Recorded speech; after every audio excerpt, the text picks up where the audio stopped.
This afternoon, the story of Cecilia Dapaah and the missing cash is back to the front burner today as the case is called in court for the very first time since the nationwide uproar. And there was not a dull moment in court today with the fresh and shocking details that we are learning of. So what are some of the key issues that you need to know about when it comes to this case? We know that, first of all, the prosecutors have failed to produce the accused persons who are at the center of all of this. The prosecutors also indicating to the courts that the Attorney General may be taking over the case. As to when that will happen, that's what we're about to find out with my colleague who has been to the courts and will give us details shortly. Also, accused persons, we understand they're denying stealing the money from the former minister. That's according to their lawyers. And the story of the accused persons are yet to be told in court, as the accused persons are still in custody. So that's why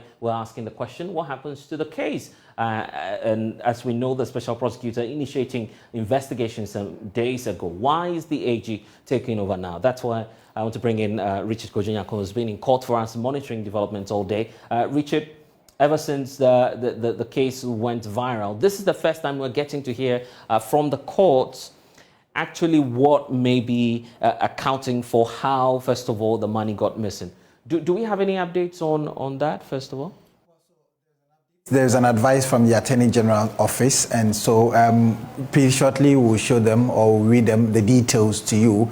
But we were in court today, you know. The case had not come to the public attention, and so many of us didn't even know how this case even evolved. So it started, the theft case came to the attention of Cecilia Dapaah, the former sanitation minister, and her husband in October. Right. And so the case was, we read from the Attorney General's brief that it was reported in June. And so these are details that are emerging. But in court today, the two accused who were supposed to be produced by the police prosecutors were not in court. In fact, the police prosecutors indicated that the policemen who were supposed to bring them in court couldn't do that because they had traveled to the northern region, Tamale to be precise, on a similar mission. So they were pursuing something like that. And so that's why they couldn't produce the two accused. But the police also announced in court that they had also apprehended two other persons. In fact, they have charged them. And so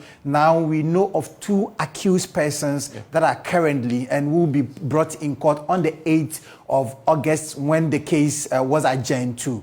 Now, they also announced in court that the Attorney General had indicated to them that they are taking over the case. And so that was really what happened. But the lawyer for one of the accused, Augustine Jemfi, indicated that by the police posturing, they were trampling on the rights of the accused because one of them was granted bail the last time they were in court. In fact, she is a lactating mother. And so the inconvenience of breastfeeding the person in the custody of the police, the baby had to be brought to the police station to be fed and then taken back and all of that. But according to the prosecutors, I mean, they did not meet the bail condition, and that is why the two accused persons are still in court. But he feels that it is in contravention of the 1992 Constitution because the personal liberties of these people have been curtailed. Okay, before we get into the reasons for which the AG may be taking over this case, you've been engaging some people in court today. Yes, so that's the lawyer for one of the accused, and he indicated that, well, so that's trampling on the right or the liberties of the people because they feel that even if they had even murdered some people, they have the right, and every case is bailable, and so they do not understand why the accused person, especially the lactating mother, should be treated in that manner. Supposed to bring all the accused persons to court, but they were not in court. And prosecution gave an excuse that the investigators involved in the matter traveled to Tamale in furtherance of their investigation in Tamale. So they couldn't return to bring them to court. And we, the defense lawyers, tried to push the court to grant them bail whilst the investigation continues. Because we know for criminal cases, the investigation can go on forever and ever. Sometimes, even after sentencing and people have been punished, new evidences come out. So investigation in criminal cases doesn't just end. But my Lord in her wisdom decided to remand them till the 8th of August. So God willing, 8th of August, we'll all be in court to push for bail. For they are entitled to bail. Now, per the popular case of Pebu and others, every offense is bailable. However, it depends on the discretion of the judge, and the judge has exercised her discretion not to grant the bail today. So there's nothing we can do. We have to wait for the 2nd August and come back to court. The last adjourned date, A2, was granted bail in the sum of 1 million Ghana cedis, 2 sureties, to produce to produce their Ghana cards.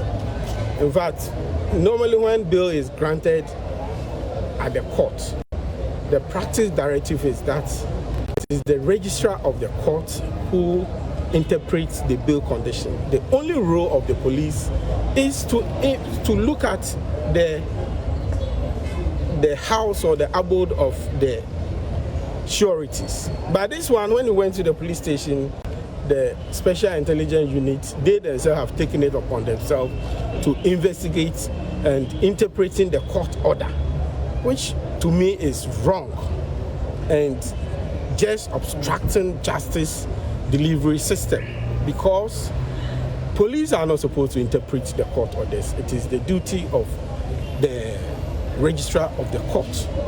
So it was incumbent upon the CID in this matter to bring the accused person to the registrar, for the registrar to pick the docket that the judge entered the bill and interpret and see if their sureties qualified to stand as what? Sureties for them. But they took it upon themselves. And you know, our system police were saying all sort of funny things. I can't mention them here. The prosecutor informed the court that AG is preparing to take over the matter. And I, in my personal opinion, I feel if the AG is desirous and respects the judicial processes, they should have come to court today to tell the court that we want to take up the matter. However, certain so are not in place. Therefore, we need 1 or 2 weeks to be able to take up the matter. You don't sit in your office and you instruct a police prosecutor to tell the court that you want to take. No, some of this, we see it as some of these gimmicks to deny people of the justice that they need. You know, this matter, there are so many strengths here and there, and we know it is one of those tactics employed to keep the people in cells. Please, I tell you, my client has not stolen any money from anywhere. Nobody has that kind of amount in her wardrobe. But since we came every day, they said they've made some arrests. Every day they are arresting. So is that the effort to try the case? If you are making effort to try the case, appear in court. You don't come and tell court, I'm doing this, I'm doing that, I'm doing that. No, come to court for us to know what the steps that you are taking that warrant the court to grant you further time or date for preparation. If you don't come to court, you sit in your office and say, I need 1 week, 2 weeks, 2 weeks. Is that how things should be done in the system? Thank you. Thank you very We much. believe the people are being kept for no apparent reason. Also, that's the lawyer, I believe, for the accused. One of the accused. One of the accused, and we need to be very clear about that. But before we delve into the details as to some of the items that they're confessing to that may have been missing now, let's look at the aspect about the Attorney General and what we know about the reasons for which the AG is deciding now to take over this case, which investigations were initiated by the Office of the Special Prosecutor. Well, so when we went to court, the prosecutors indicated that, in fact, they have investigated the case up to a certain point, but they received some notice from the Attorney General's office that they have now taken over the case. In fact, you heard the point the lawyer made earlier, that they expected the Attorney General to be in court today to announce that they have fully taken over the case, and so he had issues with that one. But let's look at they advise the AG because the fact because that's very crucial. Understanding why the Attorney General is taking the decision they're taking now. Yes. Probably we share excerpts of what's coming through from the AG's office on that. Yes. But what reasons are we getting really? Well, so Cecilia Dapaah, as stated in her initial complaint to the police on the 1st of July 2023, that $800,000 belonging to her deceased brother and 300,000 Ghana cedis of contribution towards her mother's funeral contained in a box and a bag respectively were stolen. And this is confirmed by Henry Osei-Kwabena, who told the police on 4 July 2023 that he brought the box of money to her sister for safekeeping. Wow. Notwithstanding the confirmation by Cecilia Dapaah's brother, it is important for the police to conduct independent investigations into these assertions to ascertain the true ownership of the amount of $800,000, the sources or the source from which the established owner of the amount of $800,000 acquired the money. So the next point is whether the accused actually stole the full amount of $800,000 from the house of the complainant. Okay, so that's critical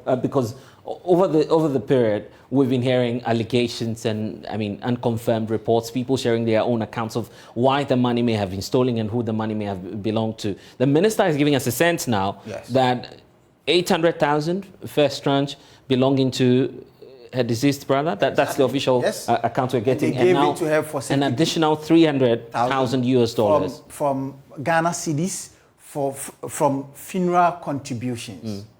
Interesting. We'll get into the details. Let me also invite into this whole conversation lawyer Martin People, who's been with us. Hello, Counsel. Thanks for spending some time with us here on the Pulse. You've seen the position of the Attorney General on this, the fact that they will be taking over the case. We'll be going into other aspects. My colleague Richard Kojenyako also here with us. And if you're out there, you want to be a part of the conversation, the numbers will be on the screen for you to also share your views. But Counsel, the decision, first of all, by the AG to take over the case, even as the OSP continues with its investigations. How are you receiving that? Yes, blessed. And I like your look at the FOCOV, right? Let me tease you on it. Okay, yes, FOCOV. Yes, let's straighten something here. My understanding is that the AG is only taking over the stealing aspect. In other words, the AG is taking over all the offenses save those that are corruption and corruption related. Let's go over in another sense. So the OSP is currently dealing with the corruption and corruption related offenses. And that is what the OSP Act 959 gives the OSP the mandate to deal with. So any other offense, so something like stealing, on the face of it, doesn't belong to the OSP. It's for the Attorney General. So that is where the Attorney General comes in. So it cannot be the case that the Attorney General is taking over everything. No, the OSP will not even allow it. So this is what we'll have, that the AG will deal with stealing and any other offenses, and then the OSP will deal with the corruption and corruption-related offenses, and especially, you see the lifestyle audit, which is already yielding good results. So that, let's note that the OSP investigation has two layers. There's a criminal one, and then apart from that, the corruption and corruption-related. So that, or let's say apart from that, the OSP is also doing a lifestyle audit. So under that one, even if we don't find any crime, and it turns out that Madame Dapaah has property that she cannot account for, then those will be confiscated. And so that is the low-hanging fruit we should be very excited about as citizens. But let's give it further. I see. But then the implication of getting a conviction of these two young girls who are at the center of this whole controversy, if they get convicted, that may prove perhaps the innocence of the minister, because officially she's stating the source of the monies that were allegedly taken or stolen from her residence. I don't think that it necessarily follows that in the event that the persons on the stealing offenses, the stealing charge, that's the case before court, are convicted, then it follows that Madame Dapaah is free. No, there are two different sets of offenses and investigations. As I've said, the stealing is one thing. It's not within the purview of the OSP. Soon we'll be coming to that to ask for amendment so that in the event that the OSP is saddled with such an investigation, it should be given the chance automatically to expand the investigation. Currently, he has to seek the consent of the Attorney General, or the Attorney General has to agree. And that's very tacky and untidy. But we'll push that on another day. So let's concentrate on this. You see, as I've mentioned, the OSP, the lifestyle audit, is anchored on Article 286 Clause 4, which says that if a public officer is found with any property and the property cannot be justified, that is to say, if that public officer cannot attribute that property to inheritance, income, loan, okay, then it means that that property has been unlawfully acquired, so unexplained wealth and illicit wealth. So in this case, though Madame Dapaah's case is that the $800,000 belongs to a deceased brother, that's not the end of the matter. Okay? I say, yeah. Once investigations are gone into, so this is what will happen.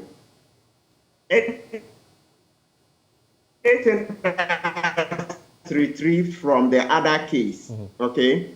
Once it is proven that those properties don't belong to Patience Butchie, Mr. Butchie, Malik Dada, etc., then it means that yes, those properties are the ones Madame Dapaah is talking about. And I'm saying that Madame Dapaah will not automatically get those properties if she cannot explain how those properties came about. What's the yeah, I get that, but what's the position of the law really on the liability on the person who's receiving, say, a donation or maybe a gift, or you're holding that in trust for someone, an amount close to $800,000 US, for instance, at home? Good. So ordinarily, if you're looking at pure law, what the law says is that if somebody gives you a colossal sum of money, and in your own estimation, you think that is beyond the person's means, yes, there's a duty to report, except that we don't apply that law. It's in the Act 29. If you see a crime, you are supposed to report, and failure to report itself is a crime. But, you know, because they are relations, and as I've said, we don't often use that provision. So now that this is come, maybe you can hammer it more and more, that citizens should know that, look, if it's clear to you that somebody's brought you huge sums of money or left you in the care of property that you yourself, you can see that the person cannot own, you have a duty to report. If you don't report yourself, it's a crime if it's subsequently found. So that's theoretically.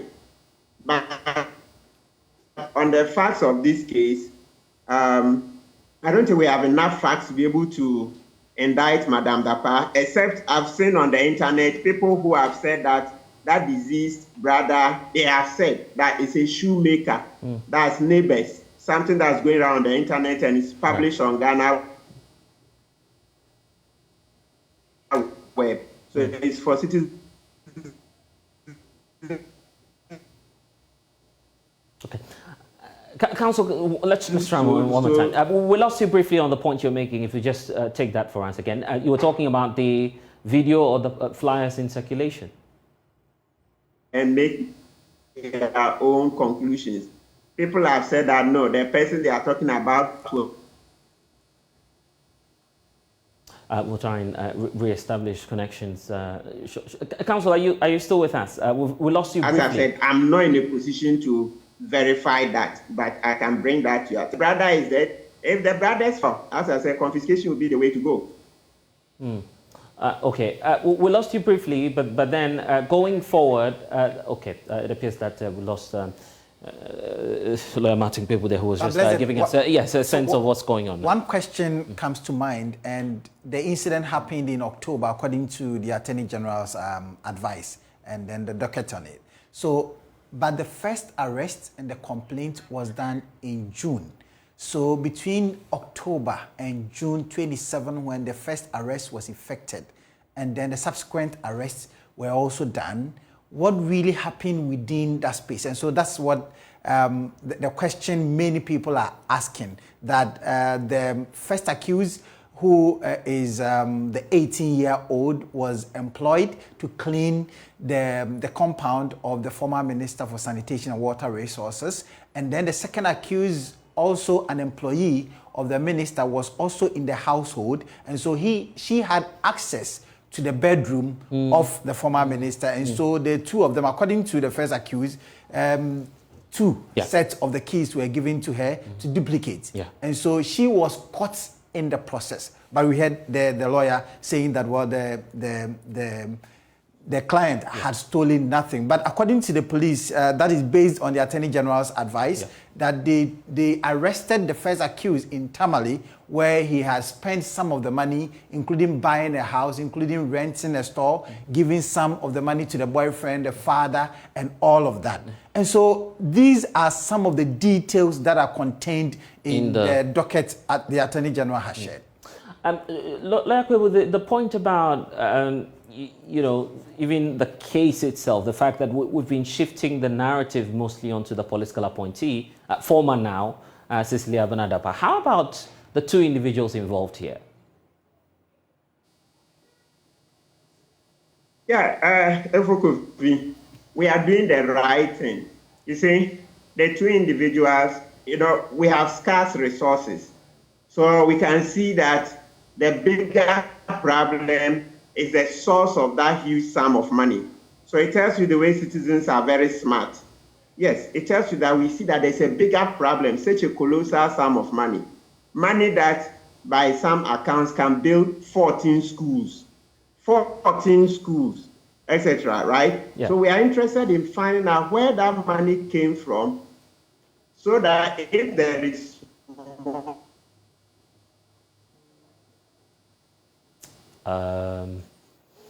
we're having some challenges here today, but yeah, well, point well made. When next are we in court, and what are we to expect? So the 8th of August, we are expected to be in court, but there is also some conflicting.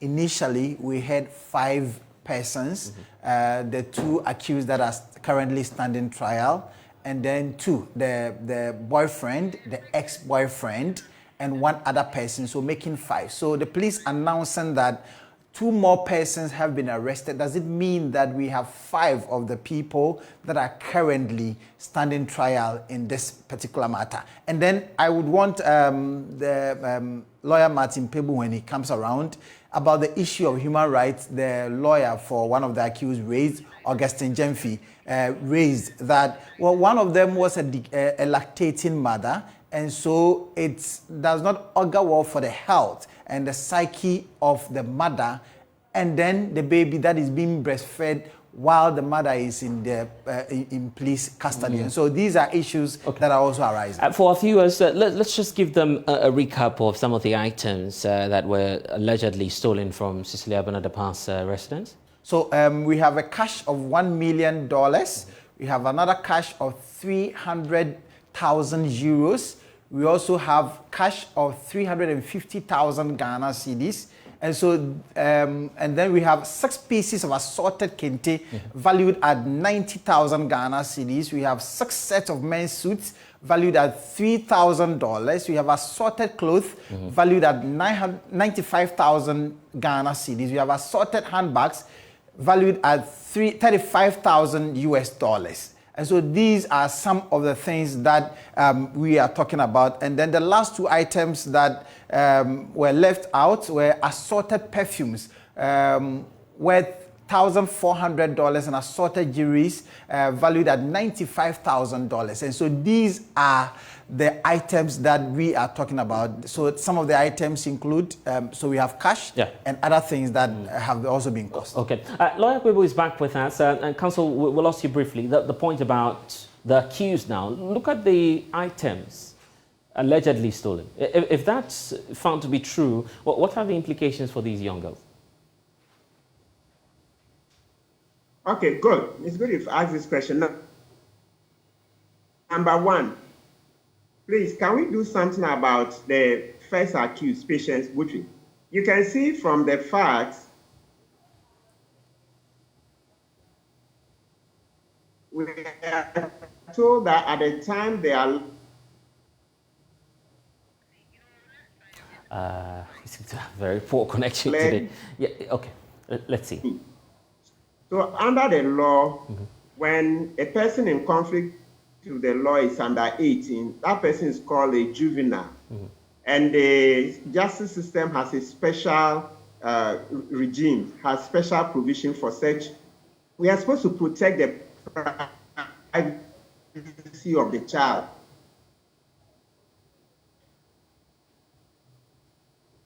Okay. The issue about privacy, did that come up in court? Right? No, it didn't come out. So we are also conflicted as to whether she clocked 18 at the time the crime was committed or at the time of the arrest. That was June 27 when she was arrested. So, but it is 18 the police prosecutors maintain. So that's the official age? Exactly, 18. But then at the time the crime was committed, we do not know whether they stated the 18 years at the time the crime was committed or currently she is 18. But they are treating the person not as a juvenile. So it means that the person is not under 18 where she will be qualified or she will qualify to be called a juvenile. But now she's 18 and the police, they are treating the person as if the person is a fully grown or fully fledged adult. But we didn't see them in court today. Yeah, so the prosecutors failed to produce them in court. They said that they were in pursuit of some other things in the northern region as a result of the same case, and so they couldn't produce these two accused persons in court. When next are we expecting them? So the 8th of August, so we are expecting that per the announcement that was done in court by the prosecutors, the Attorney General will come, and then because the police prosecutors are pursuing the stealing aspect of this money, they would be following or they will be prosecuting the stealing aspect. We have been told by lawyer Martin Pegu that there is another strand, and that is what the special prosecutor is also pursuing. And so we are hoping that the AG will be in court on the 8th to prosecute. And we are not expecting that it is only the two people or the two persons that will be standing trial, but the announcement by the police prosecutors that they have apprehended and indeed gone ahead to charge them, we also see such persons also in court. Any sign of Abena Dapaah or any assigns, any relatives in court today? Well, so when I was in court, I was giraffing, I was craning my neck to see whether she or the husband or any other members of the family would be in court, but surprisingly, none of them was in court today. I see. Well, Richard, we'll keep monitoring the space and bring our listeners up to speed with what's happening. And there are questions even as to why she decided to resign, if indeed she's the one making the claims as we speak. Yeah. So, she gave the reasons. She gave the reasons why she resigned. She indicated that she didn't want to bring the government along with this case so she's resigning to fight this case in court. And so that is why she resigned. Okay, Richard, thank you. And thanks for staying with us here on The Pulse. When we get back, we'll bring you some more stories, plus some of your reactions to the stories that we've brought to you so far. We're also paying attention to that meeting happening in Abuja as we speak. The chiefs of military of all the West African states meeting today over a possible deployment of soldiers into neighboring, Niger, following the coup d'etat that transpired there. What will be the implication? Plus the Ghanaian community raising concerns there. We'll bring you reactions shortly. Please stay. The anti-corruption coalition here in Ghana is also wading into the Cecilia Dapaah case that we just brought to you. Joining us now is Adam Senano, who is co-chair of the Citizens Movement Against Corruption and Anti-Corruption advocate as well, monitoring the case as it develops in court. First of all, there is the criminal aspect, but the Anti-Corruption Coalition says that government needs to do more to take up the issues of anti-corruption and to tighten measures to forestall the recurrence of such cases amongst the political class, especially the executive. Thank you, Adam Sinan, for spending some time with us here on The Pulse. Your take, first of all, on the entire approach, first of all, by the anti-corruption institutions and what it is that government itself has done since this case broke. Well, I think that the SPO taking up this within 72 hours, for me, was a very strong response and timely. Of the institutions and the mandates that we have, of the view that their mandate under Act 959 provides them the fastest route because you don't have to file a complaint, and they do have a section, a clause on politically exposed persons and investigating them in relation to potential corruption. So I thought that was good. I was hopeful that the government led by the presidency would up their game and make some comment indicating their support for the work of the OSP and also indicating that they look forward to the report and would act, in accordance with the findings. That hasn't happened. The response from the president to the minister in terms of the letter she wrote tendering in her resignation, I think was problematic to the extent that our president indicated that he was confident that she would be cleared in quotes. That's a part of our history I was hoping we do not go back to. Unfortunately, I don't think that the script writers, the message writers for the president are paying attention to the fact that he's supposed to be neutral and supporting good governance across board. So those would be my initial comments on what has transpired so far. Yeah, I mean, what's the big deal if the president says, well, I believe in your integrity? It's the president's opinion. It remains at that, right? No. There's a conflict of interest. There's a conflict of interest to the extent that the president has a certain role to play within this matter. What's that role? The role is that a member of the government has been fingered, so to speak, of a potential crime. What you ought to do is to remain neutral and not seem to be playing judge in a court where you have other public officers who are supposed to now do an assessment. Because what it does is that you may be bringing some influence to bear on these other public officers who are supposed to do the investigation. So that's the thinking. So yes, the OSP is an independent body, but virtually the special prosecutor himself is nominated by the president, approved by Parliament.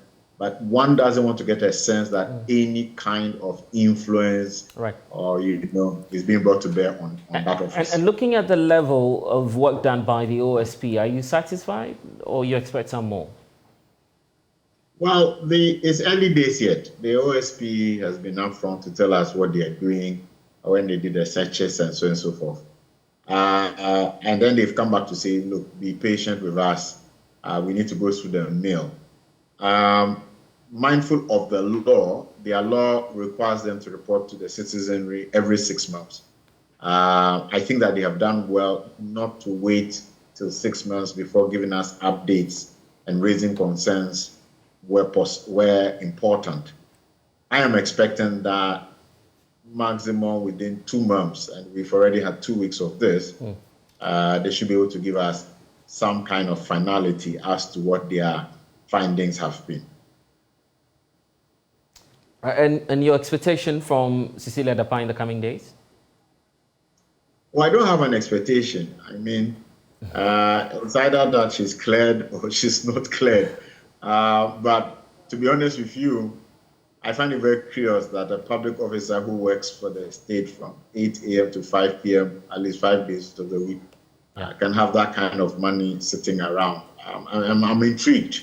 let me put it that way, so that I'm also neutral and I'm not doing any clearing or fingering of people at the moment. Yeah, I see. And Mr. Dano, thank you for spending some time with us. And thank you for having me. Well, some of you have been sending your messages on a number of issues, even bothering you in your own communities. This one says, good day, Blessed. I'm very disappointed in the New Patriotic Party administration. You pulled down a whole hospital within the La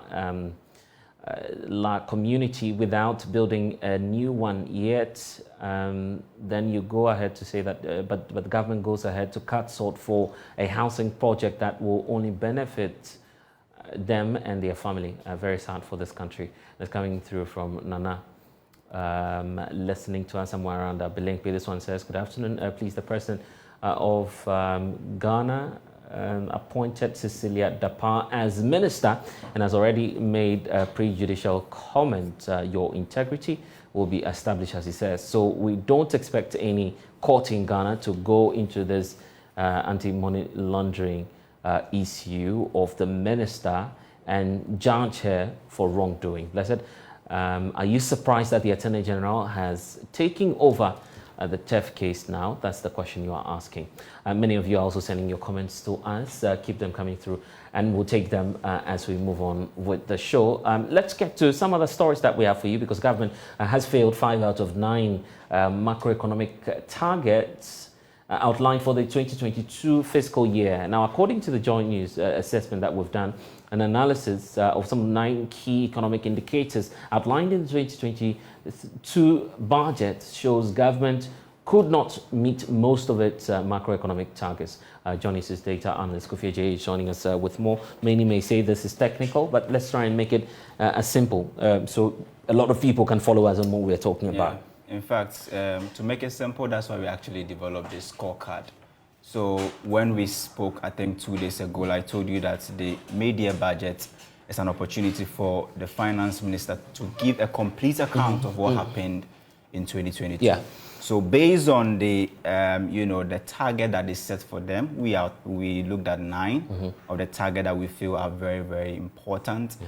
And we use government's target versus what government was able to do. And then we strike the average, and we came out with this scorecard based on, we are assuming, there's an assumption here, we are assuming that government is more or less like a student taking the, WASI examination, writing 9 subjects, which the subjects are the target that they set for themselves in 2020. So let's look at it. Let's look at the first, just like you have been WASI, there are core subjects and elective subjects. Yes. So in these targets, we believe, the research believe that government, some of these targets are very core. For instance, inflation is core because when you fail on your inflation target, it's going to affect everything in your economy. Okay, and I see F9 there. Here's what we need to do. Let's give the basis for which we're saying, okay, this is classified F9, this is classified maybe a B3, A+, and I'm just going back to the WASI days, I guess. Exactly, so definitely if you tell us that you are going to end December with an inflation rate of 8%, and you ended December rather with an inflation of 54.2 or 4%. That's definitely a deviation from your target. So we decided to score the government. A deviation of over 100%. Absolutely. Yeah. More than so you are way over. Yes, exactly. Okay. You said you were going to earn, gross international reserve. It should not be, less than 4 months. Yeah. You were able to get 2.7 months. We said that's cool. Then that gives us, a B3, which is more or less like good in terms of the interpretation of this. Overall, real GDP growth rates. Your target was, to grow the economy at I think 3.9. You grew it at 3.1. Yeah. So we decided to give you 53, which is a C+. And also, spend within your budget. You wanted to spend a certain amount of money. You wanted to spend close to 133 billion Ghana cedis. At the end of the year, you ended up spending more than 160 billion. So in fact, for me, this is the most staggering because the government tells us that we're in an economic crisis. We need to tighten our belts. Many people are taking haircuts. Yeah. And they are spending more. This is what happens, especially when you've borrowed and then it's time for you to pay. You end up spending so much on interest payments and even payment that you are making to workers. And some of the other Other areas? Yeah. Areas that we looked at, about 4, if we can continue. We looked at non-oil real GDP. There's another one, 2, primary balance, another one, overall budget balance, and then also there's a deficit as well, and there's, I think, the aggregate. So we are saying, can you give us the aggregate? Government scored A1, let's be fair. Government scored A1 in terms of revenue. The revenue goals, okay, and we need to explain that. So they are raising as much as they are spending. Well, they are raising so much, but they are spending so much. So if you want to keep within the deficits, like if you want to have that small balance budget deficit, you need to raise more, but also control your expenditure. Yeah. But if you are, raising more, but you are spending too much, mind you are going to incur. Yeah, overall aggregate 31 for government. So we believe that if governments were to be a student writing the WASI exams, then the aggregate is 31. Okay. And this, I don't think you qualify to... You didn't get into the university with aggregate 31. Not at all. Aggregate 31, I think Fredo will have to explain. You get to the university with aggregate 31. No, maybe magic can happen, I believe so. Magic. Well, there's actually a chance for government to do a reset. The reset is the budget review. So the 2022 budget, they reviewed all of these, and they still scored 5 F9s. And that was still it's interesting how we're assessing government right now. Like we feel like examinators right now, just marking governments down, F9, just about 3 or 4. No, that's like 6 or 5 of them. 5 F9s out of 9 targets. Okay. And we have to give them credit for scoring A1 in revenue. Yeah, so basically you raise more, you spend more. I guess that's what they're doing. Absolutely. Yeah. So there you have it, seeing it for yourself on the screens. Isaac Kofi joining us from the research desk.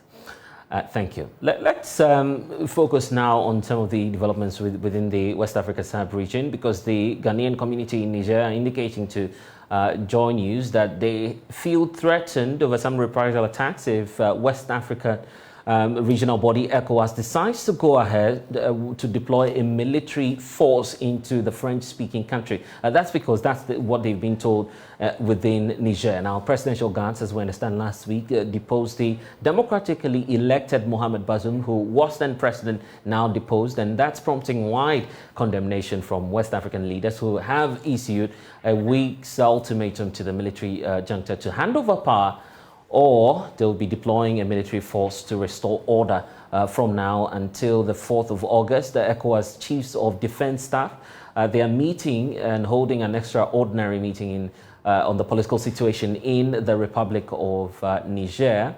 And the president of the Ghanaian community has been indicating to us that many of them have been told by the Ghanaian High Commission there that although they can go about their daily activities, they would have to be warned of a possible reprisal if things do not go well. And ECOWAS, as we understand, may have to deploy a team there. They have also been warned by some residents that if the ECOWAS team goes ahead, they may face reprisals. But a security analyst and a consultant to the African Union, Colonel Festus Abonji, retired, is not enthused about the decision of the use of force to restore constitutional order in Niger. He's been questioning why the heads of state over the weekend decided at the ECOWAS summit to go ahead with the deployment without consulting their military chiefs.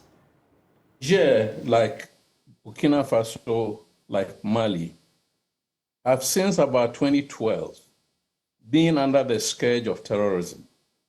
And the risk is that if we're not very careful and we unhinge stability in Niger, it will have repercussions for regional security.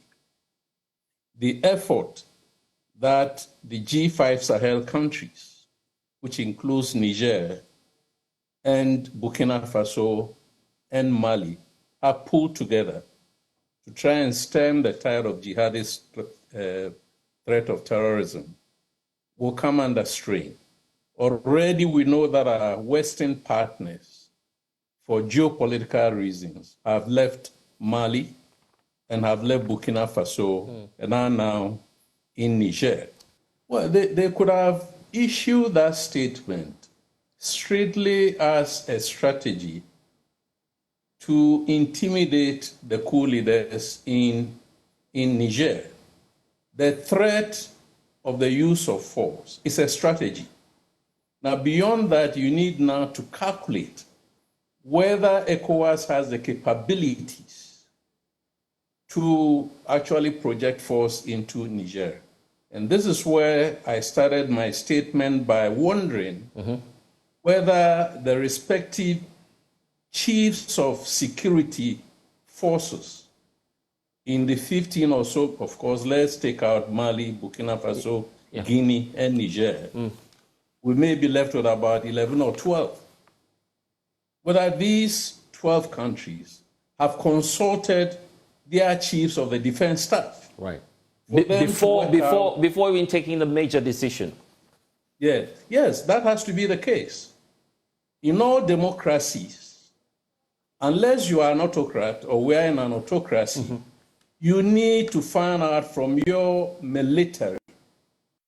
First of all, you intimate them with the political strategic objectives that you have. Then you ask them to give you an appraisal of whether indeed they can carry out can achieve that objective and how they may be able to do it and what they may require. Now, I have my doubts because in 1990, when we went to Liberia, remember almost every country in West Africa was under a military rule.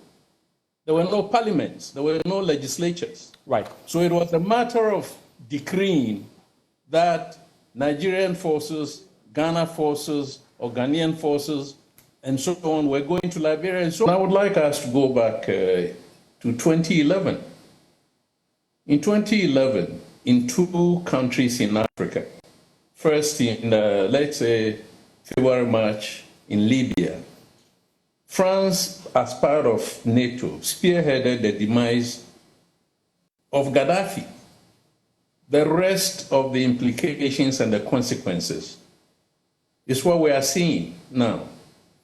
Then back in Côte d'Ivoire, close by, purely to get rid of Gbagbo, who had anti-French sentiments and so on, you know, France actually was the actor that arrested Gbagbo, not the Ivorian forces. And what is the commonality or the lowest common denominator among these three countries, Libya, Côte d'Ivoire, and Niger? In Côte d'Ivoire and Libya, it's about oil, or it was about oil. In Niger, it is about uranium. They are all within the broad category of natural resources that France needs to lay its hands on. Otherwise, why would France not have acted or issued the kind of threats that it is issuing now against Niger, against Mali, against Guinea, against Burkina Faso? Why against Niger? And that is the worry that I have, that ECOWAS must be careful that it doesn't play into the hands of Western interests. Look, the situation in Niger is a political crisis. It is a constitutional crisis. It is very different, as I said, from Liberia, which was an invasion led by Charles Taylor's NPFL. The two are not the same. And I cannot see how anybody would deploy a force unless America go into Grenada. You don't deploy a force to go and reinstate so-called democratically elected government. When in the instances that we have, or we have had in this continent and in this sub-region, the unconstitutionalism have actually started with civilian leaders. That is the narrative in Côte d'Ivoire, and we turn a blind eye to that. That was the narrative in Togo 2015. We turned a blind eye to that. A few weeks ago, we knew what was about to happen in Senegal.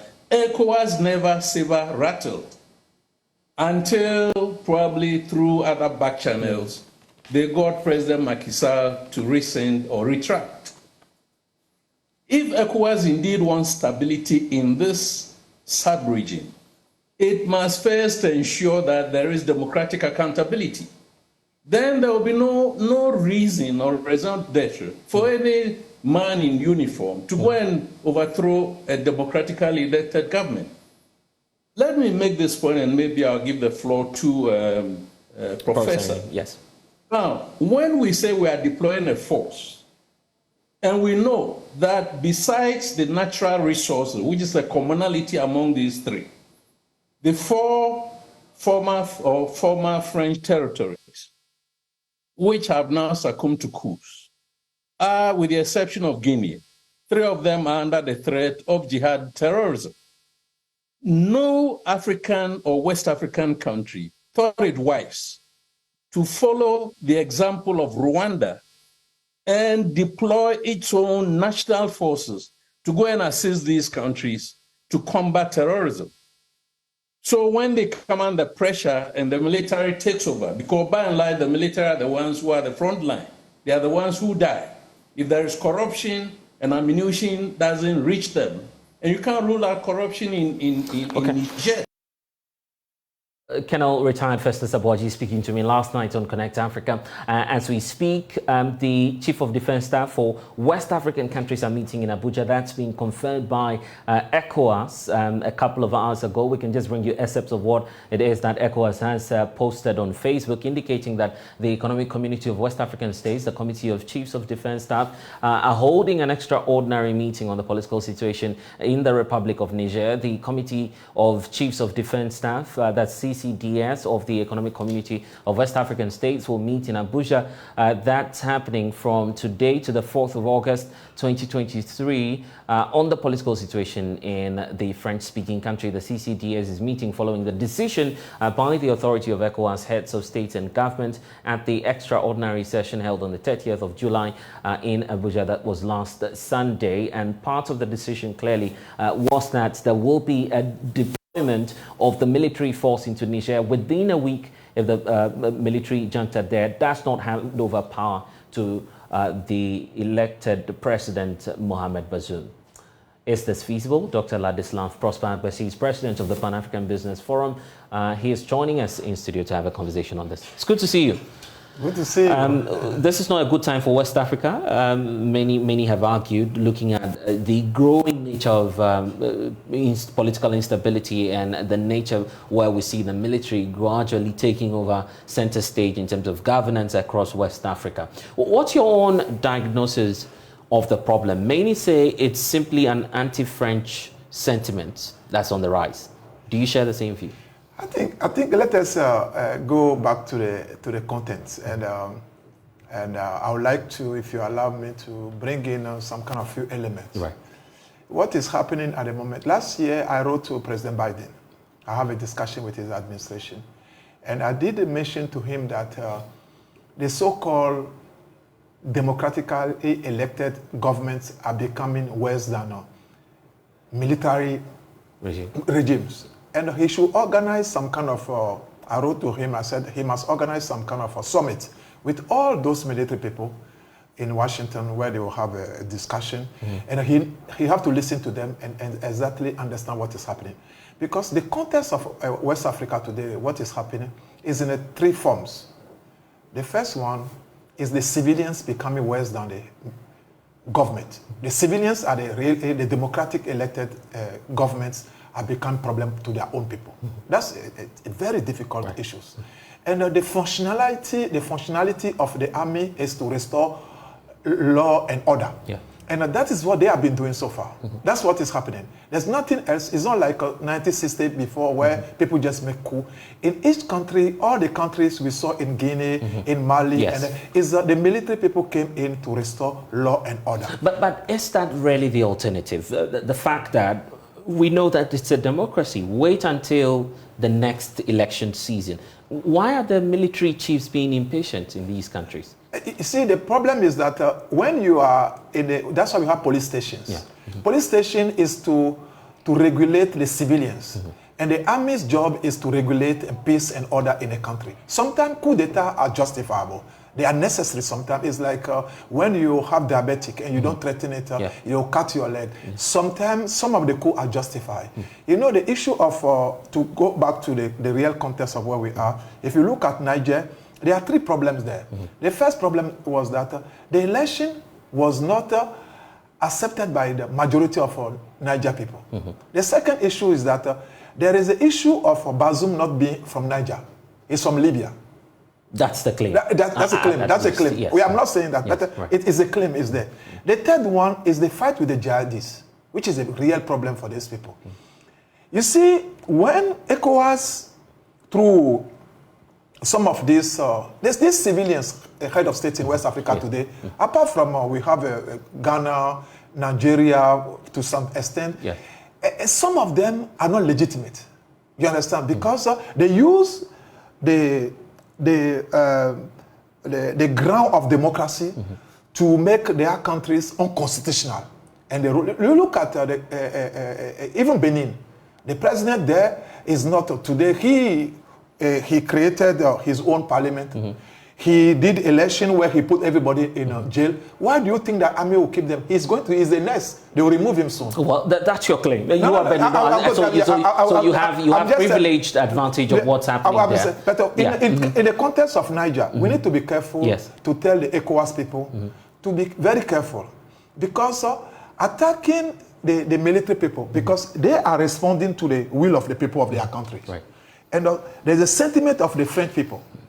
Now, if they are going there, they are going to defend the interests of Europeans. So the fight they are going to do today, if they go and attack the Niger people, is going to defend, to protect the interests of the French people. What is the other ECOWAS people are going to gain from this thing? What are they going to do? So you agree that this is some sort of a rising anti-French sentiment? Is that the case? No, but you know, because all the countries, just look at the countries, Mali, of course, Burkina Faso, Niger, almost all of them, and the French I agree with you somewhat, to some extent, because sometimes people exaggerate in terms of the French sentiment. But the French people also need to start having a dialogue with the African people. They need to start having a discussion. You cannot have a country where you have uranium, you have a gold, you have a lot of things, and the people are still under poverty. What are you doing for these people?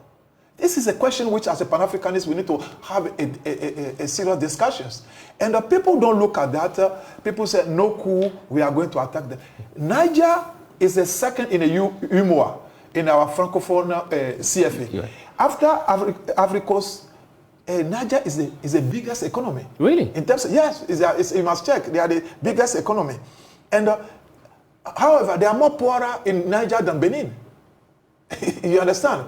The people are more poorer in Niger than Benin. Even more poorer than Togo. But their minerals is feeding many huge economy in the world. How can that country... So we need to have a different kind of dialogue with our partners.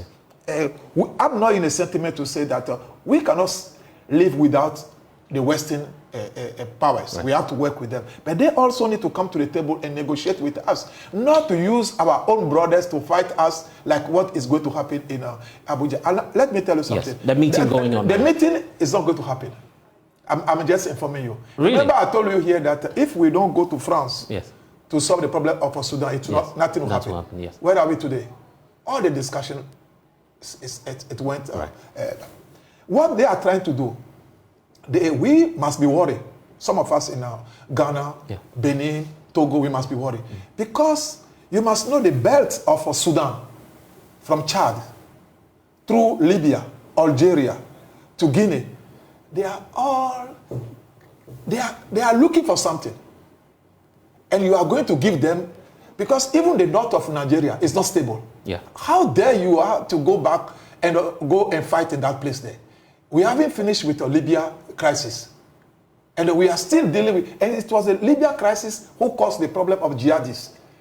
Many arms in the air. Now you are giving opportunity to the other foreign partners to come in with arms in our area. The impression we're getting is this is solely a West Africa or an ECOWAS decision. At least we didn't see the presence of any of the foreign elements when the heads of states were meeting on Sunday. But if you look at their budget, still some of the West African countries' budget is deficit. They don't have enough money for their army. How can they go now today, all of a sudden, they want to fight in Niger? It's a joke. They don't have enough, even they are still borrowing, asking for money to support them to have. Now they want to spend it to go, and who is going to give them the fuel? Because, you know, when you start to go back into a fight, you need to have research. That's what happened in Sudan. Some people, they were tired. You can't sustain. It's not more like 20 years ago during a Gaddafi time when they took Gaddafi, Gbagbo. It's not going to be an easy stuff because Mali is well equipped. The last 2 weeks, I have intelligence. Yeah. The equipment in Niger today is a 3 times the equipment of Benin and Togo together. Really? So you cannot wake up. Even Nigerians, I think the Nigerians are more wiser, intelligent. The Senate will not allow such things to happen. The first thing we need to do and look for a way of a dialogue before any confrontation. Dialogue must be a thing to do. We need to bring a third party like Saudi or UAE to come and play the role because credibility. You don't feel it should be from either the west or the east? No. When I mention an external partner, it's to come and fit the bill. You understand me? Okay. Because we don't have that kind of bill. Nigeria, they have the new president. He's battling. He just stopped the subsidiaries. Yeah. Why? To carve on his deficit. Yeah. Where are you going to get the money to finance again a fight with your military? Yeah, the statement we've received from the military rulers in Burkina Faso and Mali, right? They've issued a statement warning ECOWAS, for instance. We've not seen that in a long while. Do you feel that it's because of the kind of backing they are getting? At least our president is giving us a clue that the Wagner group and the Russian influence appears to be giving some strength to these military or dictatorship regimes that I don't have enough in information West about Africa. Wagner people. But what I know is that what is happening, if ECOWAS ever try to intervene in Niger, there will be external invisible forces which will be part of that war because the cake is big over there. So it may become war? Even if they win, imagine that they overtake them. You see, it's what happened after war. How do you manage insurgents? How do you manage the stability of that region? Already we are dealing with Boko Haram. Yeah. The instability of Chad has not been solved so far till today. We have the Sahel issue. We have Burkina Faso. Why do you want to increase it? You cannot sustain it.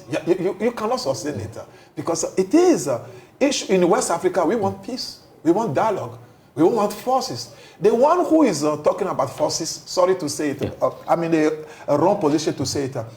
The president of Benin, I don't know, he has never done anything. He doesn't understand ECOWAS very well. He's talking through his mind. He doesn't understand. Did you hear from Ghana? The president said something like that. Did you see Ghana come openly? Not that because Ghana cannot do anything. They are the second biggest armed forces in the region, but they manage their way of speaking, making statements and everything. It is important as we speak now that there must be a dialogue. They must engage again with these people and convince them. They must find a emissary to send. Ghana is well accepted in the region. Niger, Niger everywhere. Ghana is like the country everybody respected. So if Chad is going there, nothing is going to solve. You have to find somebody to have a discussion with them. Because what we are going through today, all these chief of staff who are there, some of them are going to be in a couple of weeks' time president in some few countries in Africa. Oh, right, really? Somewhere, yes. Some of them. Because the intelligence in West Africa is not more the issue of the military people. I told President Biden, it is the issue of the democracy, which become a tool of dictatorship of semi-Arab people. Okay. Third term, control and all that. And that's why I want to bring in the conversation around term limits. Our President Akufo-Addo raised that concern some time ago. I recall when he was chairing ECOWAS, pushing the leaders to institute the 2-term limit within West Africa. He called for a 2-term limit where you go once, you go the second, and then that will be the end of it. But the heads of state did not buy into that. We're going into a series of elections that may be happening, I think, starting from late this year into next year. Senegal is a complete disaster as we speak. A lot happening there. I think Benin is also coming really strongly. So we need to handle this really carefully. The term limit, should we go for that? The problem with the term limit, you see, what's happening in Niger, for instance. Let me take Niger before I come to Benin. Okay. Niger is an extension of third term. Okay. Bazoum was the Minister of Foreign Affairs of Issoufou. Right. Yes. So I'm not there. I'm not in charge of the election. But it was forced for the win to do the third term, and they had change, but it's the same machinery. The country needs a alternative government to showcase a new governance, new program for them, not the same people. Not the same people. Right. So what we are looking at, you see, in the case of Benin, for instance, the guy put everybody aside. Yes. He didn't allow them. He created his own parties. He put the candidates in prison. So if the military come and remove him, are you going to say that is unconstitutional, what the military did? The candidate, all of them are in prison. There's no issue with them. And the military people who come and said, oh, but it's unconstitutional to remove this guy. I told President Biden that these are the real problem he needs to tackle. Because the real issue is not more the army, it is the civilians. In Sudan, who caused the problem? The prime minister who was there before. He doesn't want to see the army people. He was doing this on his own. The people got angry. We have confusion. Where are we today? There must be a discussion with these army people. And you were talking about Benin? Yeah, I was talking about Benin is a fragile. You know, Benin today, if we look at Benin today, is a dictatorship. It is run by one man.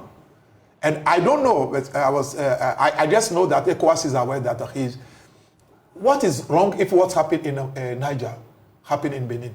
People are going to say, oh, it's unconstitutional. This guy went to the parliamentary, he put his own people. He created the party, he put his own people. Election, he stopped everybody to go to election. Only him alone. And he said, he created law. He said, if you are a candidate, you need to have 37 members of the parliament to approve you. And you have to put more than $500,000 US. Is it not dictatorship? Is it not more than army? So if you do something like that, and this is a country where the president is involved in drugs, but these are your claims. So we don't have the evidence right now. It's written there, but if you look at to prove that. Okay, let's put that one aside. Yes. All the economy in a country is run by one person. Yes. That's why he's running up and down to Nigeria, up and down. We cannot see any fight in Niger. We want peace and stability over there. And most importantly, I'm calling upon the President Nana Addo to intervene to stop this issue of intervention. Because it's not going to be easy. Why do you feel that our president will be listened to? He was there on Sunday. He had every opportunity to make an objection or a statement. He failed to. I'll tell you something. You see, President Nana Addo is one of the acclaimed great leader today by excellence in the continent. And you don't come into a meeting where people have agenda and you start stopping them. You let them lead it to a point where you can bring your... Maybe I may be wrong, but I just know that Nana is one of the greatest wise president. He cannot just come into... And throw his weight about. And throw it weight about, but he's observing. Maybe he may come with his wisdom when the time arrives. Because I think President Nana Addo is of a peace. Stability, not a force. Okay, but why is the approach changing now for Niger? That's the question, because I recall when Ghana was sharing the ECOWAS, the approach towards Mali and Guinea, for instance, was different. Now we have President Tinubu of Nigeria. But he says, well, it's going to be zero tolerance for coup d'etats in West Africa. And the next minute that's happening, and he says, okay, let's use force to resolve the problem. Is it Tinubu's problem? But I know Tinubu very well. He's a great man. I think he's been ill-advised. And when you come to power, you don't take those kind of statements. If people come to you, especially your neighboring, throwing their weight around you to say things. I think he's going to learn from this, because this statement of a coup is not going to work. Either he will be busy dealing with Boko Haram. Buhari came, said he was going to fight with Boko Haram. He couldn't deal with it. You understand me? You have a problem of a budget deficit. You need to rebuild the country. You need to focus on it. The issue we are facing now with Niger, why they changed the game? That is where we should ask the question of those chief of army. Who are you defending? What is the question? Who they are defending is mostly the Europeans, Europeans' interest. Yeah. Who have the biggest interest over there? Is the uranium. Chinese company, France. France. That is the issue. So who are you? Are you defending the people of Niger, or what is this? What you have to? That is the question we need to ask ourselves. Why they didn't go to the other country to do the same thing? We need to sit down as Africans, because now the Pan-Africanism is growing in our continent. Right. Anybody coming to our continent need to have a different kind of a discussion with us. Right. We are not going to have a hatred discussion with these people, but we want them to come on the table with us, have a one-on-one discussion, beneficiation from all parties. Right. But you cannot impose your will on us. Okay, let's look at the business interests that will be affected as we speak. At least I can tell you about the Ghanaian example. The fact that even some produce, local produce, and for instance, you take a look at onions, for instance. We're just talking about that on the channel a couple of days ago. That will be affected in terms of supply. That will threaten food security, obviously. Yes. Beyond that, what's the extent of business interest that will be affected as a result of what's happening in Niger? Okay, there are three things which will happen. I'm hearing, it's not yet confirmed, Niger just opened their borders with 5 countries: Libya, Algeria, Mali, Burkina Faso. They opened their Mauritania. What is going to happen is that you should know that through the port of Ghana, for instance, because it's indirect beneficiation. Through the port of Ghana, there's so much exports to Niger, to the other neighboring countries, Chad and other places. So it's going to be a big problem. That is the first thing. And second, you see the uranium is exported, and that is the biggest enemy of Niger, for electricity, for other reasons. So if we don't have that one, we are going to have a problem there. Even if it's going to affect the French people, their electricity is going to have a serious problem. The third one is the issue of insecurity. When there's insecurity, you cannot run a proper economy. The market cannot move. The instability in the region.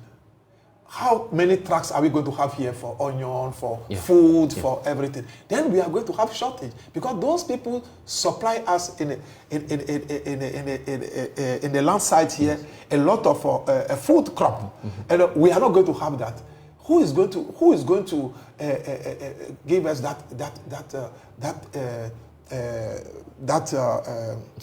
supply? Yes. Where are we going to get it from? Already, Burkina Faso is going down. Now we are going to add a Niger to it. We cannot afford that. That's why we are saying that the issue of fight, who is bringing Azum there, is okay, but the problem is not going to be solved. The Senegalese situation, we may be dealing with one problem in Niger, but then Senegal is also on fire. For now, we don't have internet access, as we're being told, so you cannot get too much information of what's happening there. But that's another crisis waiting to happen. Do we need something else, an intervention from outside the region to at least help? You see, where lies the influence of the EU and others? But how many places this ECOWAS is going to go to intervene? They don't have that. They don't have the capacity. They can't do it. Is it all about money? But you see, a drone and a helicopter. Yes. It costs even per hour. It costs money. But who is going to do it? Who is going to? If they destroy 2 for you, 4 for you, I know how each country battle to get fund for their peacekeeping cars, and you go and destroy 10 of them. Where are they going to get the money from? This is, to come back to the issue of Senegal. Yeah. This is a democratically elected president. He's behaving like a military person. That's quite a harsh word for Macky Sall. Macky Sall is supposed to, but if Macky Sall have opportunity to do dialogue with the people. I'm not in for the people of Senegal to destroy everything on the roadside. I'm moderate, you understand? Right. But you need to have a dialogue. You need to call the leaders of your country, the religious leaders, to sit down. Always for us, from the Pan-African business perspective, we always want to have, to allow dialogue to prevail before forces. That's what wise people always talk about. You cannot just wake up within few days, you want to go and attack the people in Niger, which is going to be complete. It's not like Liberia. Right. It's not going to happen. Right. It's impossible. Right. They need to negotiate with them. And I'm sending this message to the President Tinubu, that he must, on his own as a country, send a senior people from his country to the people of Niger and listen to them and bring them to talk to him as a father. Because he still have opportunity to make what the ECOWAS is losing. And we have confidence in him that he can lead this ECOWAS for the 1 year coming. Look, we need to go. Any final words to even our viewers as well? There's so much tension here in the sub-region, I mean. Yeah, I just want to tell the viewers that our region is going through a very serious difficulties. We shall overcome it.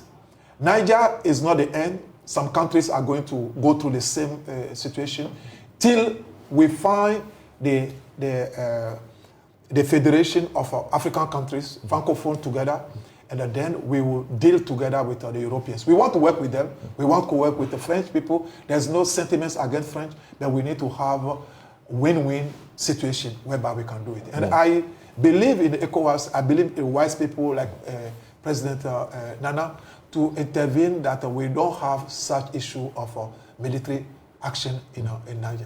Dr. Ladislas Agwesi, thank you for joining us here on the Joy News channel. And for those of you who are watching us, you have to stay on the Joy News channel, because after that meeting with the ECOWAS military chiefs, we're bringing you an exclusive here on the Joy News channel, where we'll bring you an interaction with the ECOWAS commissioner in charge of the political commission there at ECOWAS. We'll definitely bring you that interaction on Upfront. You want to stay on the Joy News channel as we bring you that interview with Ambassador Fattah after the interaction in Abuja. Keep watching the space, but stay with us here on The Pulse. When we return, we'll also cross over to our partners, DW. But before then, you have that flyer on your screens now. In that interview we're expecting with Ambassador Abdel Fattah Musa. He's the Commissioner of Political Affairs for Peace and Security for the ECOWAS Commission. He's going to be speaking to us on a number of developments in the West Africa sub-region. You want to stay on the Joy News channel for that. When we get back, we'll take you to Germany. Please stay. The latest figures we're receiving have revealed that a growing number of people in Germany can't afford to buy a proper meal. More than 11% are too poor to eat fully rounded meals, even every 2 days, with meat, fish, or the equivalent vegetarian alternatives, putting in only rare appearances on their dinner tables. Thomas Parrow with DW, our partners, is joining us. He's a political correspondent with DW. Thomas, let's start off. What are the reasons behind all of these latest situations that we're witnessing in Europe? We're talking here about nearly 10 million Germans that are affected by this problem. 10 million Germans that cannot afford a fully rounded meal on a regular basis. This is a big topic for a country that is one of the richest in Europe. But the problem here in the country is growing, and it has to do not only with recent problems, with recent issues, but also, according to experts, with issues that go further back. Some of the concrete current reasons have to do with growing inflation, with the effects of the war in Ukraine that have affected Germany considerably, for example, when it comes to growing energy prices. But it also has to do with the coronavirus pandemic, which still has left its mark in many parts of the country. Some of the issues that go beyond that are more structural, have to do obviously with a lot of bureaucracy, with problems that date back a long time. So that's why when experts and when authorities are focusing on how to help citizens, they're focusing on the immediate issue, but also on some of the ones that go beyond that. Now, it's important here to make the caveat that poverty is not the same in each country. It's related to to the national income, to national statistics. So it's important to understand that even though Germany is a very rich country, there is also a problem of poverty here compared to the income that most people, or at least many people, receive. So that's why it's important also to understand that even rich countries like Germany do have a problem when it comes to poverty. Let's talk about what this is saying about inequality, for example, in Germany. What picture are we getting on that? It's relevant to stress that the German government is led by the Social Democrats, and when the Social Democrats came to power in 2021, they came to power presenting concrete proposals to deal with this issue, to help citizens that are affected. And we're talking here about different parts of German society that are affected in a particular way. Children, for example, or elderly people that seem to be particularly affected when it comes to poverty or not being able to have regular, proper meals. We're also talking about single parents. So all in all, it is a big challenge for the German government, and they have indeed presented several proposals. At the same time, however, they have been bickering within the governing coalition when it comes to some of its major proposals, one of them tackling child poverty. Germans are expecting in the next few weeks, in the next few months, a concrete project coming from German authorities when it comes to dealing with child poverty, because as I've stressed, coalition partners in the German government have not been able to see eye to eye when it comes to dealing with these issues. All in all, it is a very big topic here in Germany. It affects the image that Germany for a long time has tried to present to the world of being this rich and prosperous country. There is another side to that rich and prosperous country, and it is indeed a very big problem for German authorities. Thomas Barrow, political correspondent with our partners DW. Thank you for joining us. And now we take you to some other stories, because the West Africa Examination Council says it will take punitive sanctions against candidates found to have been registered illegally for the upcoming Basic Education Certificate examination. At a news conference to announce its readiness for the BEC and WASI, WAEC indicated that it has already discovered several of such unlawful registrations and have started investigations. The Council's attention has been drawn to some parents moving their wards in Basic Stage 6, GHS 1, 2, and 3 in private schools to public schools to register for the examination. This is against both the GES and WAEC regulations. The Council is presently investigating a number of such cases, and the candidates will be annulled. Parents are urged not to traumatize their wards by such actions. Well, and for the first time, WAEC says it will introduce its revised rules for the upcoming examinations. It's that the revised rules and regulations for dealing with cases of irregularity in the Council's examinations, which took effect in January 2023, will be put to use for the first time during this year's diet of examinations. These rules apply in all the member countries. Some of the revised rules, as mentioned in previous interactions, are destruction of exhibits by candidates, posting of live questions on the internet by candidates and examination officials, refusal to grant timely access to school premises. On the first count, the school shall be warned, and where another report is received on the same school, the school shall be derecognized for 2 years. Misconduct of examination officials at examination centers. And that's all we have for you in this package of the polls. I'm blessed to go and log on to myjoyonline.com. We have more stories for you there. Thanks for staying with us. Next is Let's Talk Showbiz.